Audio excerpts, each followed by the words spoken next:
Well, hey, good afternoon. This is Monday, and it's just me and Andrew today because Connor is away on a mission trip with our high school students. But we thought we would just probe one of the things that Andrew said yesterday. He mentioned an Easter egg. Now, I don't know about you, but the only thing that came to my mind at that moment in time was the old Bugs Bunny cartoon where the bratty kid's running around, I want Easter egg, I want Easter egg, I want Easter egg. So I thought we'd ask Andrew what he meant by an Easter egg in the middle of his message and maybe toss that around a bit.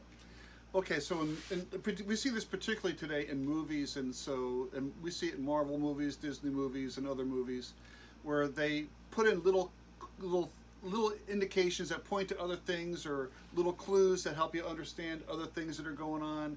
And so if you're kind of like I'll pick on Marvel for a second. So if you're a Marvel fan and you're kind of a Marvel nerd, they're going to put these Easter eggs in them, and the Marvel nerds are going like, oh, did you see that Easter egg? And so that's what they talk about. So it's little clues, little hints, little indications that point to other things.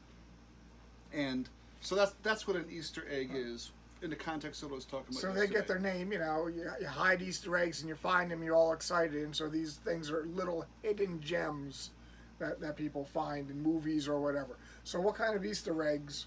So as you made reference to that, let's flesh that out a little bit. Well, I think sometimes people look at Revelation and they think, oh, God is hiding things in there all the time.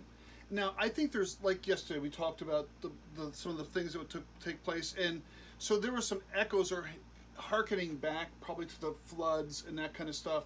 I thought, in particular, when we were talking about wormwood, I was thinking of the nation of Israel as they were leaving Egypt, and they came to Marah, where the water was bitter, and so that kind of happened in my thinking. It made me think of that.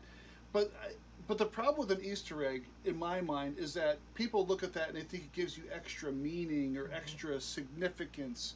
And I don't think that's what Jesus is doing when he's having this conversation with John and giving this revelation to John.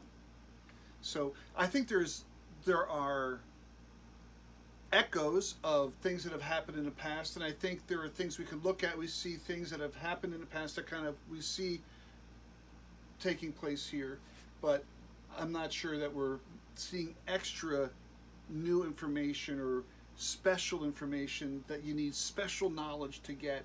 And if you had that special knowledge and that special insight, then you would really understand what's going on. I think God, and so we talked about this yesterday, I think God talks plainly, and I don't think you need to know all of the background or have extra information to really clearly get a good grasp and a good understanding of what's taking place. That's part of our hermeneutic, right? Correct. When the plain sense of Scripture makes common sense seek no other sense. Correct. While there's some allegory and stuff here in Revelation, we don't want to take and go crazy trying to find all these hidden meanings and stuff that aren't there. And you just hit it. I think, in my mind, I think a lot of times people look at Revelation and say, oh, there's hidden meaning here, or there's hidden meaning there. I think God really kind of functions straight up front. I don't think God's trying to hide things, and if you have special knowledge or special insight, then you're really going to get it. You read through what's taking place in Revelation. It's intimidating. It is scary. It's very sobering, but I don't think there is extra special knowledge that will give you a totally different perspective. Right. I think God speaks plainly. He speaks clearly. And so as he's talking here and as he's giving this revelation to John, I think you can take it at face value. Now, there is analogy and there's illustration and there is some allegory, because he'll talk about the beast instead of calling him Satan. And some of those echoes do get reflected in other things, but as you're reading through, you understand that. I don't think you need special knowledge to see that. So, hey, have a great week.